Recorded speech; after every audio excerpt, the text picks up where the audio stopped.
Okay, so you have a quiz tonight. You understand?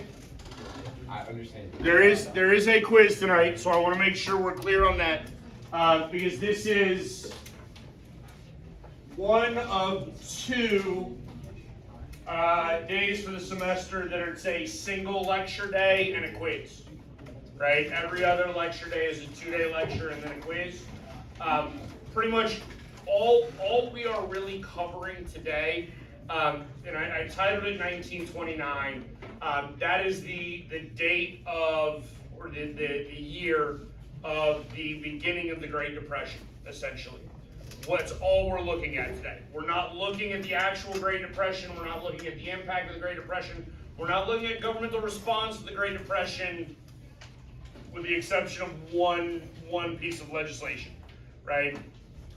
But what we're really going to talk about today is what sort of causes the Great Depression, all right?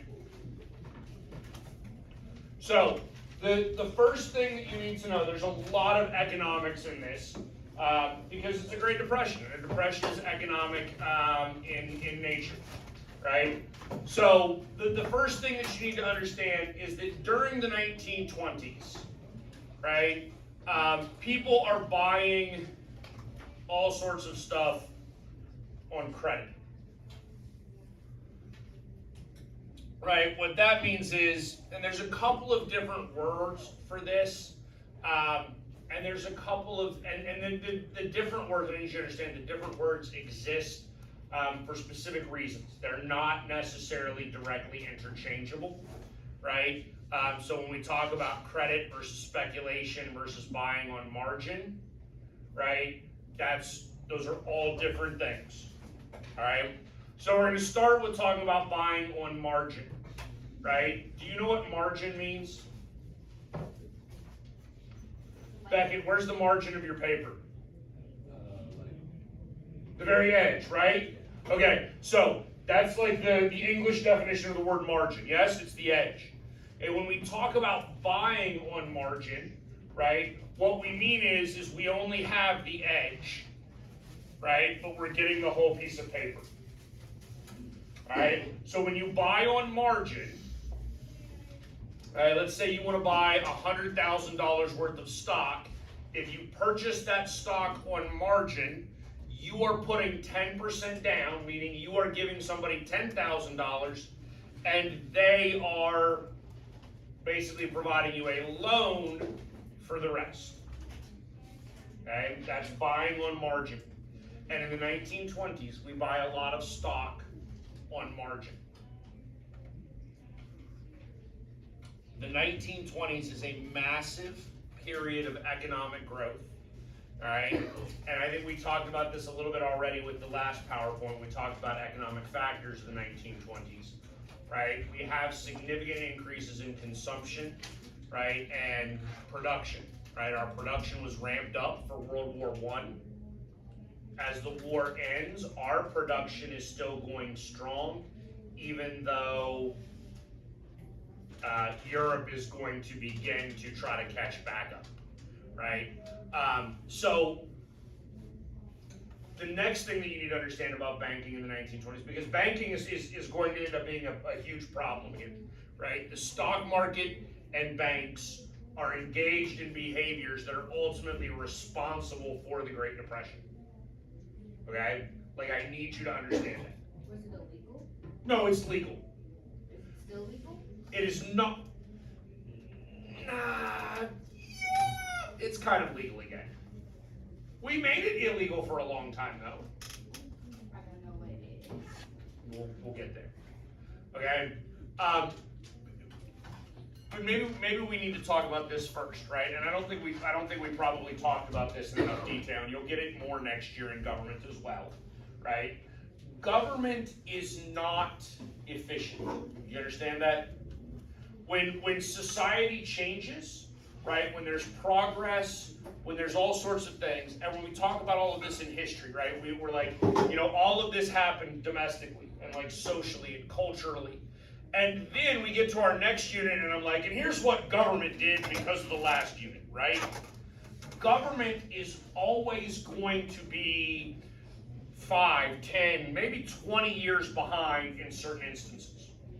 All right? So when you ask, like, was it legal? Yes, it was. Should it have been legal? That's going to go to your political ideology, right? And then, because of what happens, we are going to make it illegal. Okay? So, y'all see the little number here? You know what number this is? 6 billion. Right? That's hundreds, thousands, millions, billions. 6 billion. $6 billion in the 1920s. Y'all know how inflation works? No? No, you put too much more. Well, no. Like, just regular inflation. Not like the causes of inflation. Inflation, just so you understand, inflation is a completely normal thing. Completely normal. 100% normal. Right? You buy a house, hopefully, we will have fixed things by the time you become an adult, right? Like a real adult in 10 years. Because your 20s, you're really no longer adulthood either. Right? By the time you're a real adult in your 30s, hopefully we will have fixed things to the point where you could actually afford to buy a house.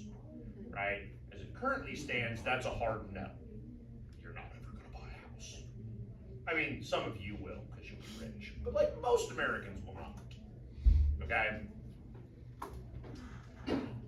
When you buy a house, right, the value of that home increases every year.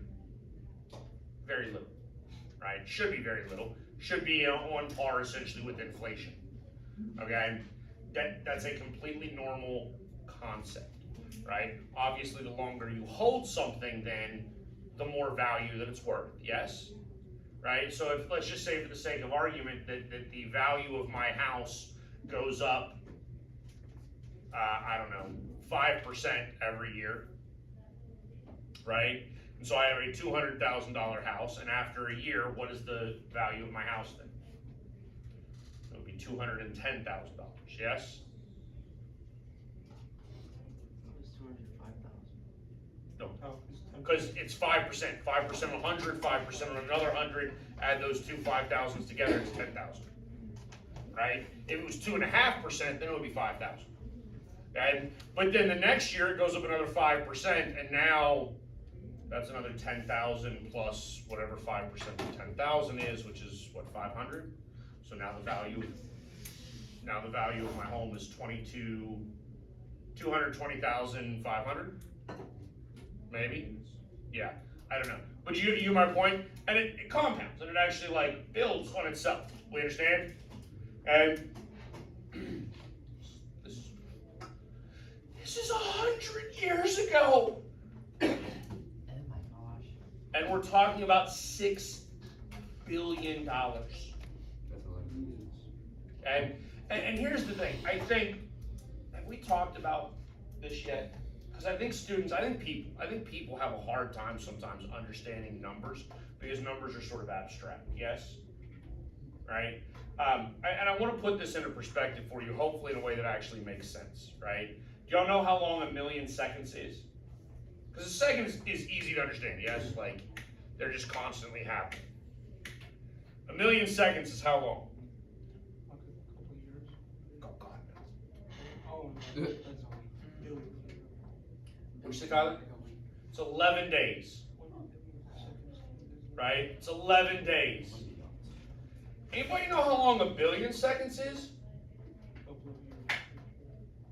What's that? Couple of years. Couple of years. No, you're not close. What? A month? You're going the wrong direction. A million seconds is 11 days. A billion seconds is like 31 years. 31.7? Yeah. Oh my god. Couple of years. Okay, That's not. that's double your lifetime, brother. That's not a couple years. That's 2 of your lifetime right now.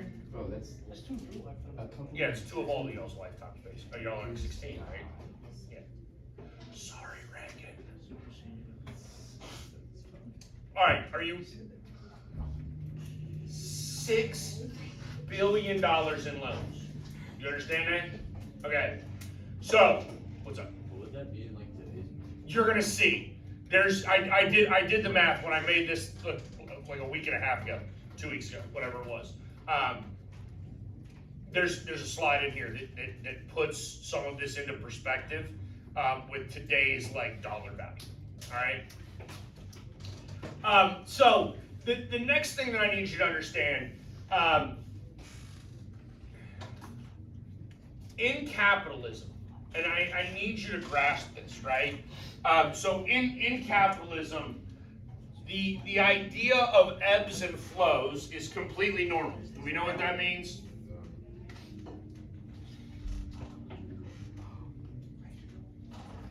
So what that means from, and again, you'll learn this in more detail hopefully next year in economics. I can never figure out what people learn in economics, but theoretically you'll learn something that looks like this. Right? Whoa. This is basically what the U.S. economy looks like over time. Does it ever go down? And it's going down right here. I mean, but like back. And then it comes back up, and then it goes back down, and then it comes back up. And down is always higher. So here's the thing. For American history up to this point, right? And this really doesn't, this starts with capitalism. I want y'all to understand that, right? Like, this is a result of capitalism, and prior to the creation of capitalism in the United States, during the Gilded Age, right? Like basically when we started this semester, we still sort of operated on the barter system, right? Like I grew corn on my farm and he grew wheat on his farm, and then like we traded, right? And yes, we still had like currency, right? Because I might take some of my excess corn and like distill it into whiskey, and then I would go sell that, right? In order to be able to go to like a general store and buy like cloth or something like that, you know. But for the most part, we don't have a large economic system. Okay, so to answer your question, since let's just say 1875, right, to the present, this is exactly what it looks like. And it has always been going up over the long run, right? Okay, it's always been going up over the long run. And to help you understand that, if you actually look at like the stock market as an example, right? If you were to look at the stock market every individual year, and I don't, this is the Dow Jones Industrial Average, and I'd have to go look exactly, 1930. So here's the thing, I gotta go back and look at this, because I thought this held true even from 1930 to 1940. But basically the idea is that in every decade, like we've seen economic growth, right? Now obviously from like 1920 to 1930, there's economic growth. From 1928 to 1931, we're in decline, right? But that just means that we're here on our cyclical scale, okay? So I want you to understand this. This is completely normal. Completely normal. All right? We had a panic, and I think I taught you this already. There was a panic in 1893, right? And if we go back to William Jennings Bryan, and like the rise of populism and the Cross of Gold speech and bimetallism, which is all stuff that I've taught you, and you ought to remember, right? That's a result of an economic downturn in the 1890s. We have another one in 1907, right? Right? The downturn in 1907 is actually stabilized by like J.P. Morgan, the corporation, not the robber baron that we learned about, right? This would be J.P. Morgan II, right? This would be the son, okay? But essentially, our robber barons are incredibly wealthy people. J.P. Morgan spends a boatload of his own money to try to stabilize the economy, and he is economically powerful enough that he can do it, right? Because by him giving out large loans to banks, right, by him increasing the monetary supply because he controls that much of it, right, he can sort of stabilize things. Now, Georgie, how do you feel about that? Guys, red. It's a little scary, right? Like, it's a little scary that one dude, one dude can basically fix the economy all by himself, right? Because then what happens if that dude doesn't want to fix the economy and wants to just make himself richer at everybody else's expense? Well, it's not his responsibility.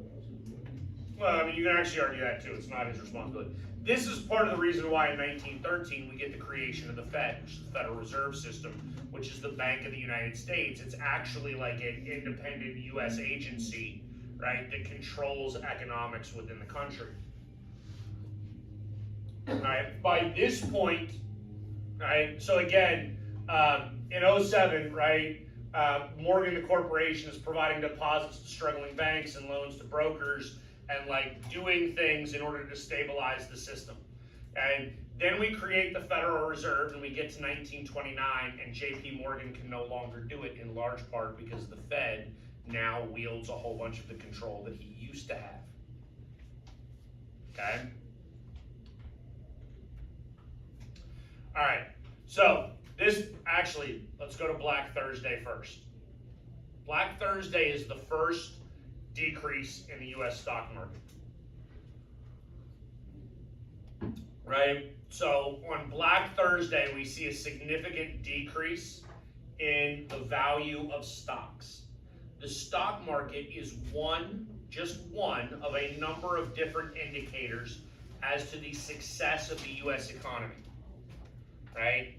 And I need you to understand it's one of a number of different indicators, right?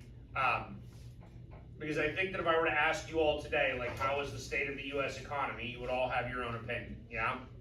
Okay? And if I asked you over the last, actually, let's go back to the beginning of Trump's presidency, right? So back to 2017, that's now seven years, right? In the last 7 years, right, has our economy been stable? No, it certainly is not, right? Has the stock market been stable? It has, right? It's been stable and it's steadily grown, right? Our stock market, the U.S. Stock Exchange, the New York Stock Exchange, like the Dow Jones Industrial Average or the S&P 500 or NASDAQ or whatever indicator you want to use for the New York Stock Exchange. Those are just groups of stocks together that provide a snapshot of the market as a whole, okay? If you were to look at those have been going up for the last 7 years relatively stably, right? So if we're using that as the indicator, that means the economy's been good for the last 7 years, right?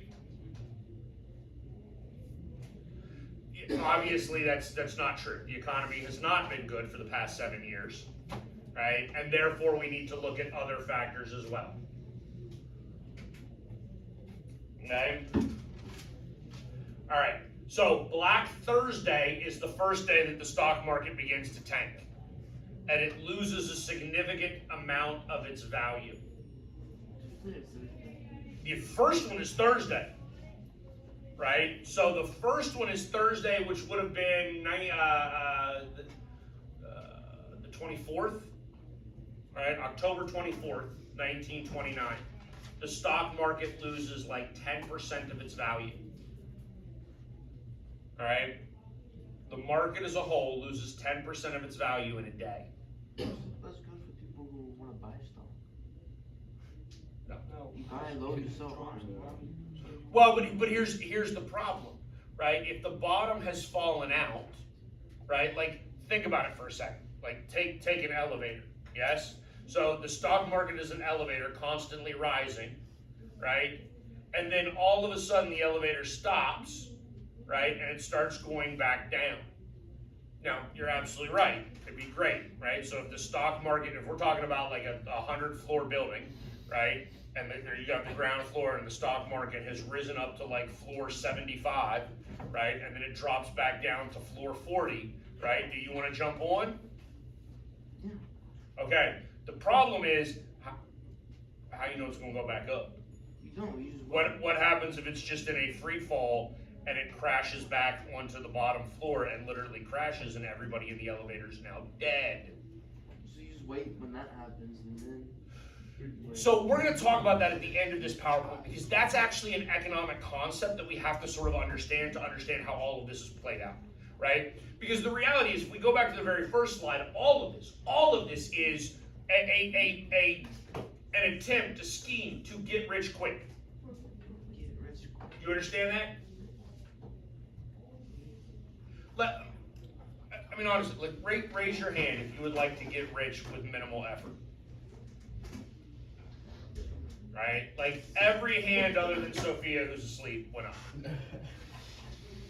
She actually asleep? Maybe, okay. Right?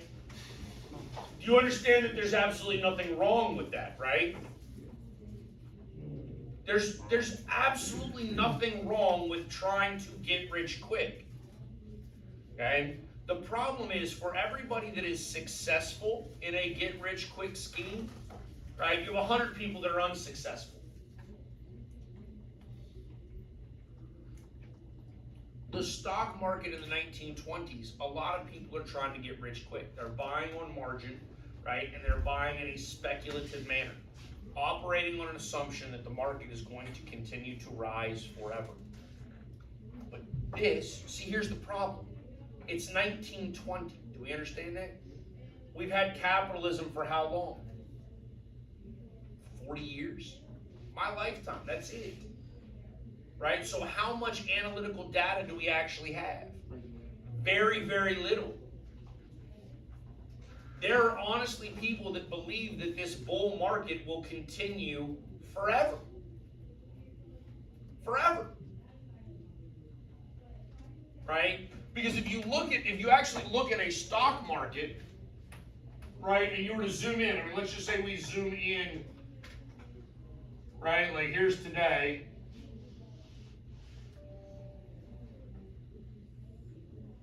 Right, and here's the last 5 years. Right? That's what the last 5 years looks like, right? And then today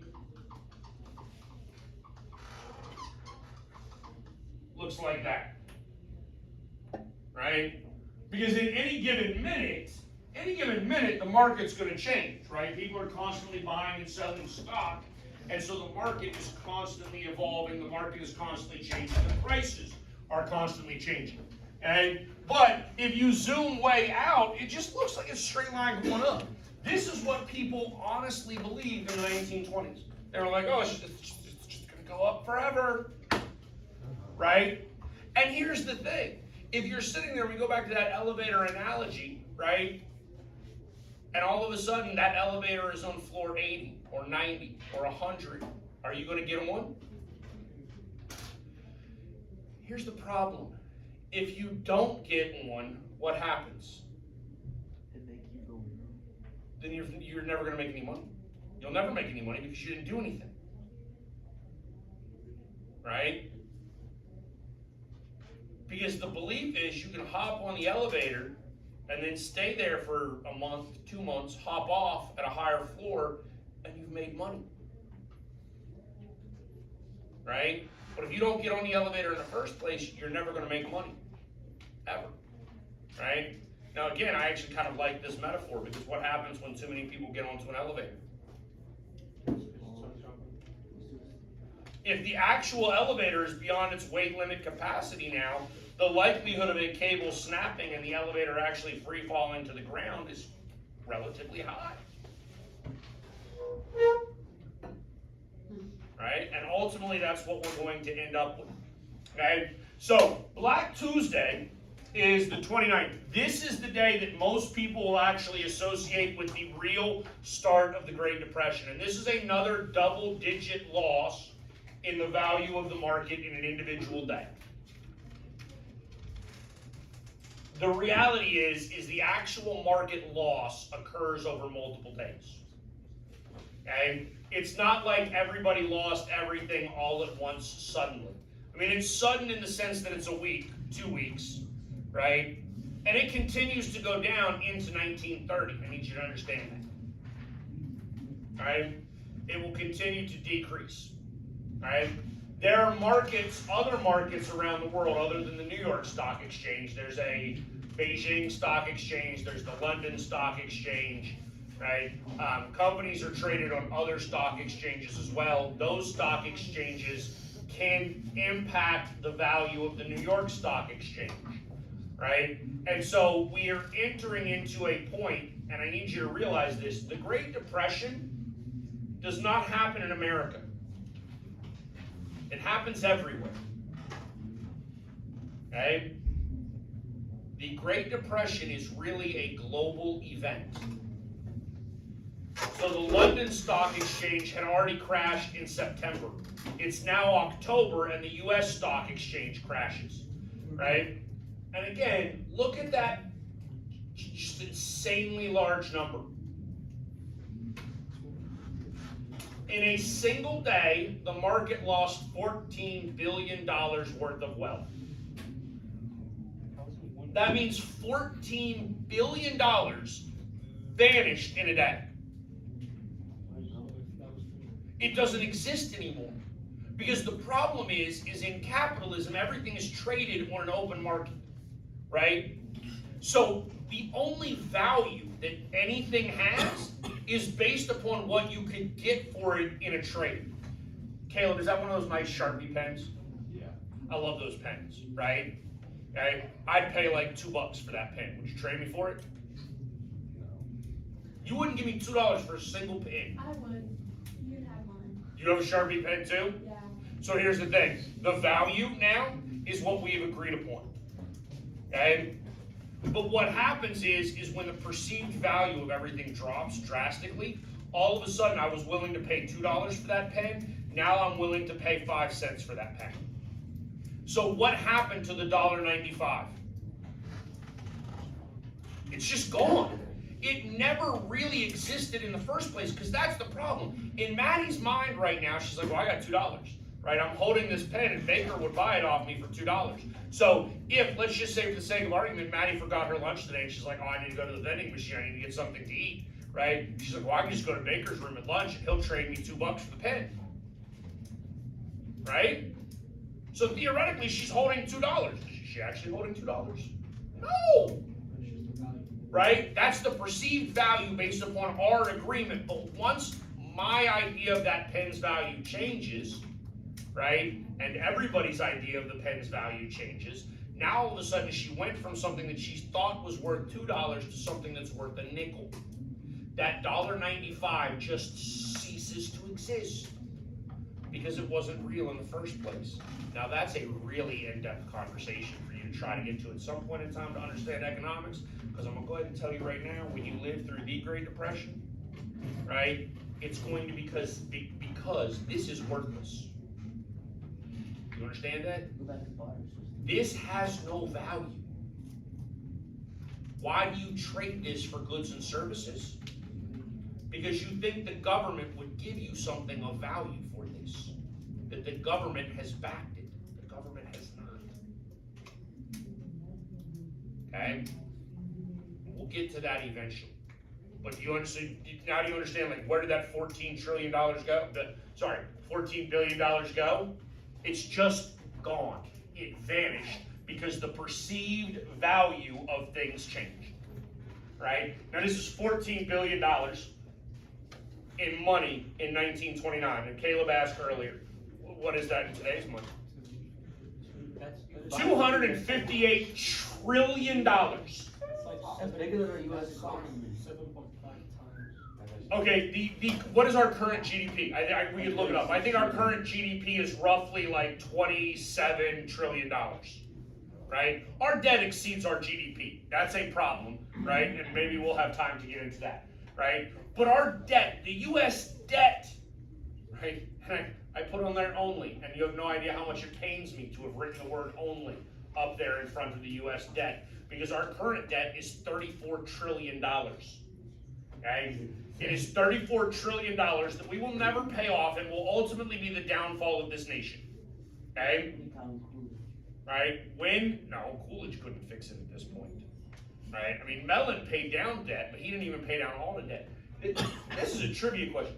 Do y'all know who the last president was to leave the White House without debt? Not that the president is actually directly responsible for this. George Washington. No. Washington had debt because we had to pay off the Revolutionary War.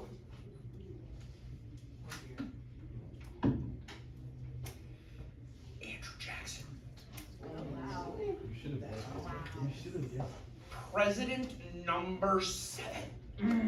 We are currently on 46. Okay? So look, this is, in today's money, this is $258 trillion of loss. 18,429 times what it was during 1929. Times what it was. Like it's never. What, the inflation rate? That's a lot of money. I don't know. I plugged it into an inflation calculator online. And here's the thing, I actually because I don't even know that this is true now that I think about it.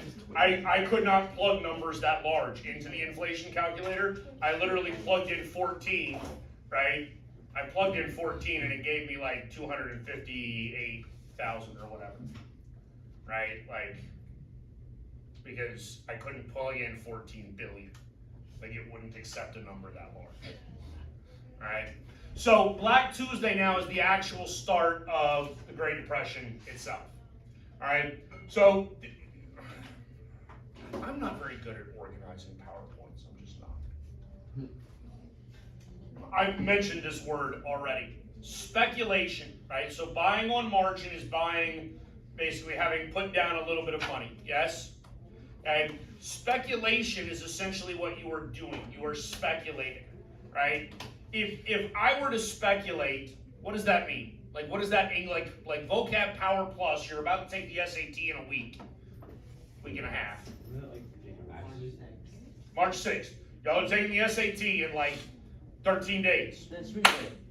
The week before spring break. You're taking the SAT in 13 days. What does speculate mean?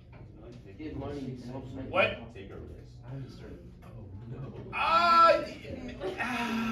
I'm not disappointed in that definition. I don't know that it has to be a risk, right? But it's if you speculate on something, you're making a predictive judgment call, right? I could speculate on something that's not necessarily like risk adverse, right? But speculation is basically just sort of predicting future behavior, yes? Right? Like I could speculate that, in fact, I will speculate right now that 3 of you will not do your quiz tonight. Okay? That is my speculation. That's a prediction, yes? Okay, so when you buy stock speculatively, right, what does that mean? You are operating on the assumption, you are assuming that the value is going to continue to rise. You are speculating that this is what will happen, right? And anytime you do that, you have to look at risk versus reward. Okay? And a lot of people think that the stock market is very low risk. Okay? So I used to, when I got out of the Marine Corps, I actually used to pay my rent for about 6 months playing poker. Right? I was essentially a professional gambler. What's the risk versus reward there? I don't know. You can lose all your money. There's a very high risk there, right? But there's also a very high reward. You can win a lot of money. Did you ever lose a lot of your money? Yes. That's why I stopped. I lost $900 on one hand that I should not have lost, and I was like, I quit, I can't. That was like 20 some odd years ago, Tyler. $900 was a lot of money to me. Okay, in fact, to put this into perspective, $900 was what my entire month's salary was when I first joined the Marine Corps. Okay. Now, this gets into an economic theory that I'm going to teach you. Okay? You see where it says greater fool? So here's the thing. This is an economic theory. It's an actual economic term, and it's a fascinating term, right? Because I'm fascinated by this concept, right, of how economics works. Right? So when we talk about speculation, we talk about me buying stock with the assumption that the value is going to rise and then I'm going to sell it. right? In order for me to sell it, what do I have to do? What has to exist? A buyer, right? So here's the thing, we go back to that elevator analogy, right? And maybe, let's just say Georgie, for the sake of argument, is an entrepreneur and he started a company and he's in on the ground floor, right? And now that elevator is up to the 80th floor and I'm gonna jump on, right? I am jumping on assuming two things. One, that the elevator is going to continue to rise, and then two, I can hit the button at the 90th floor and there will be somebody standing there waiting to get on that I can trade places with, What's nobody standing there at your place? that I can't get off because I can't sell. Okay? So what do I need? I need a greater fool, right? I need somebody who has waited longer than I have to get into the market in the first place. Okay? But here's the thing, the greater fool theory also has a sort of second connotation to it, right? Because let's look at it like this. Let's just say, for the sake of argument, right, we're going to keep using Georgie as our entrepreneur, right? So Georgie started the business. He's in on the ground floor, right? Caleb gets in on floor 10, right? He rides up to floor, well, let's say he gets in on floor 10, right? And then Cameron gets in on floor 30, right? Reagan gets in on floor 50, right? And then the elevator is continuing to go up. We get to floor 60 and Caleb wants off. So Maddie's gonna get on, right? The elevator continues. By the way, you understand now Maddie is Caleb's greater fool, yes? Okay, the elevator continues to go up, right? And now what we're on floor 60, that's where Maddie got on, right? Now we're up to floor 80, right? We're up to floor 80, and Maddie wants off, and Aaron gets on, right? Who's the greater fool right now amongst the three of you? Why isn't it you, Caleb? Yeah. You sold too low, dude. Yeah. So here's the thing. Maddie was your greater fool, right? Except, was she a fool? No, she made money. Right? So the greater fool is actually a sort of double-edged sword, in the sense that, yes, you're looking for a greater fool who will take something off your hands for more than you paid for it. That's absolutely true. Right? But you also don't want to sell too low, or else you ultimately become the fool in that situation, because you owned it. It was yours, right? Caleb got in on floor, what did I say, 10? Right? And got off on floor 60. That means that he quintupled his money. He went up 50 flights and quintupled his money. So if he had a $100 investment, he now had $500 of profit, right? Because he sold for $600. $500 in profit. Maddie got on, she paid the $600. She wrote it up for 20 floors, sold it to Aaron for $800. What did Maddie make? $200. She only made 25%. But that should have been your money if you hadn't sold to her. Right? So you're looking at her as the greater fool. Oh, she paid for something that you thought had now lost its worth, its value. You thought you had peaked. You didn't peak. Right? And this is the reason why greater fools exist. Right? Because everybody thinks that they're smarter than everybody else. Right? Maddie is willing, in that scenario, Maddie is willing to get on the elevator on floor 60. Because to Maddie, Caleb is the fool. He's selling too early. Right? And so Maddie gets on, she rides it up another 20 flights. Right? She hops off on the 80th floor, and Aaron gets on. And now let's say, for the sake of argument, it's 1929 and the elevator starts going down. Right? Who's ultimately the genius? Maddie. Right? But here's the thing, is the elevator continues to go further and further and further down, and now the elevator is back on floor 20, right? What does that do for Caleb? He's not the fool. I mean, are you a fool? The elevator's now sitting on floor 20. You got off on floor 50. You're not a fool either then. Right? Like maybe you didn't maximize your profits. Right? But that's sort of the concept here.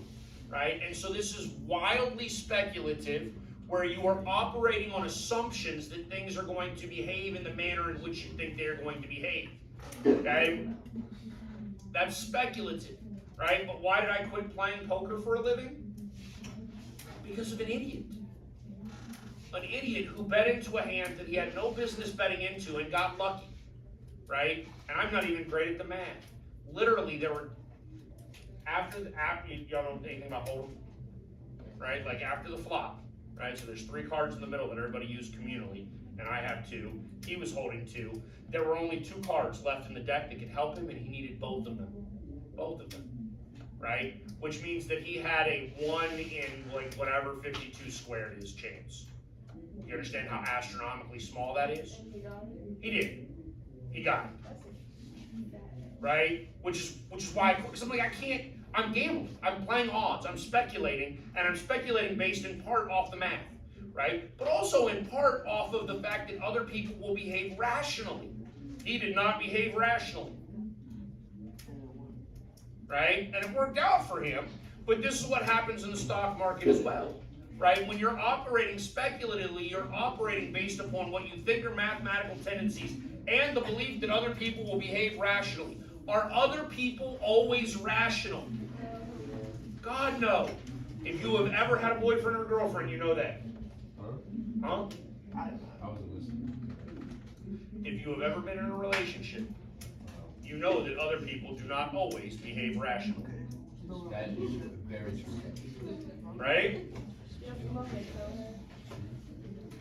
Alright, so this brings me then to credit. Alright, and credit, I want you to understand, credit is slightly different than speculation. Right? Because speculation is operating on the assumption that the market is going to continue to rise. Okay? Credit, pay attention. Alright? Credit is slightly different. Alright? When you buy something on credit, it's not a matter of speculation. It's not a get-rich-quick scheme. You are not trying to, like, turn a profit on what you are purchasing. Purchasing on credit is a belief that I need to buy it today, or else tomorrow I will have to pay more for it. Right? So I can buy it today, pay it off over time, right? And I make out financially. It's better for me financially in that regard because I don't have to pay the higher prices in the future. Don't have interest. But here's the thing. If interest is less than inflation, you're making money. What?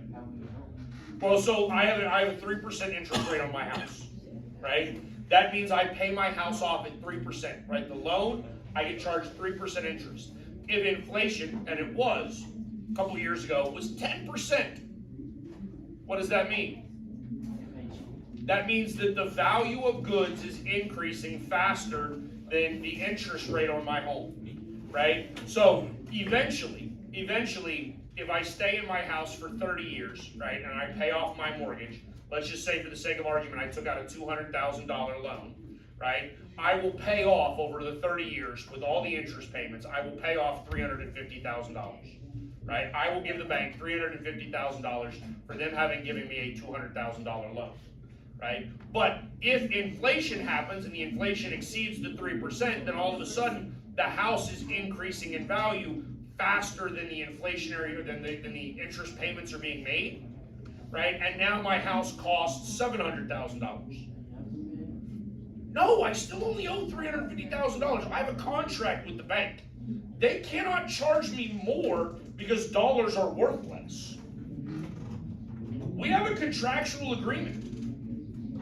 In fact, guys, in the event, and I don't know that this is a likely event, but in the event that you actually find yourself, when the Great Depression happens here in the United States, if we end up in a hyperinflationary state, what you actually want is as much debt as humanly possible. You want as much debt as humanly possible in a hyperinflationary state, right? Now the problem with that, can I explain to you the problem with it? Two major problems. One, you don't know when the hyperinflationary state is going to happen. right? And when it happens, that elevator is shooting up faster than you can really jump on, right? And then two, if you get on the elevator too quickly, right, with all of your baggage and all of your debt, right, you can end up getting kicked off the elevator before it starts going up because you can't make the payments on your debt because you overextended yourself. And then you have no credit and you can't ever get back on the elevator until it's way too late. What's up? What is the name for a stock market that is growing? Have we gone over that? I've already used that term. I definitely did that. Okay. What'd you say, Caleb? Bull market? Yes. Bull market is growing, bear market is sleeping. Bull. Bull, bear. But why bull? Like. I don't know. I don't make the terms up. Oh, I just did. I thought you just made the term. But why wouldn't it be evil? That would make more sense. I don't know. I don't make the terms. All right. So now we're going to get into the banking crisis that happens. This does not happen with the stock market crisis. The banking crisis really doesn't happen until 1930. So here's the thing. Every time we've had one of these downturns economically, right, the downturn for the 40 years that we've had it, right, we've had a couple, they last about a year to a year and a half. That's it, right? Year to and a half, we go down and then we go back up. All you got to do is wait it out there, right? Just wait it out, you'll be fine, right? Wait it out, you're okay. It's not going to work that way this time. It's not going to work that way this time, right? And in 1930, we have somebody who goes to a bank and says, hey, I'd like my money. The bank can't give them. I don't have it. Right? I don't have your money.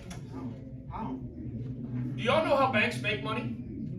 You don't. They give out loans, right? So here's the thing. I'm paying 3% interest on my home loan, right? That means that, like I told you a minute ago, I got $200,000 from the bank, right? And over 30 years, I'm going to give them $350,000, right? That's $200 to pay off the loan that they gave me, and then the bank just makes $150,000 off you over 30 years, right? Which over 30 years is actually not that much money, right? Because you're now looking at what, like $7,000 a year, or whatever that equates to, okay? Right? So you have money in the bank, you gave them money, you opened up a savings account, they turned around and gave your money to me to buy the house. You go back and ask for your money, and what do? Why did they use the money they profited from interest? But they're loaning that out too. They're loaning out all the money they have, that's the problem, right? And the problem really is not necessarily the loans, the real problem is what were the banks doing during the 1920s? They took Georgie's money that was in his savings account and they put it in the stock market. And then what happened to the stock market? Crashed. His money's gone. Okay? Don't you sue the banks? So what happens is we eventually come up with legislation that separates investment banks from what I call savings and loans institutions. Right? So do y'all know what Charles Schwab is or Vanguard? Hold on, I know I got like 30 seconds, but I'm gonna finish in 30 seconds. Have y'all ever heard of Schwab or Vanguard or TD Ameritrade? You see the commercials on TV? Those are investment banks. They're banks. You give them money, they invest it in the stock market. Stock market goes up, you make money. Stock market goes down, your money gone. Right? But if you open up a savings account at Bank of America and the market crashes, what happens? Your money is still there. It's actually insured by the federal government. Have a lovely day. The federal government is a Last slide. It was. The FDIC cartoon was the last slide. So the reality is we pretty much got through everything.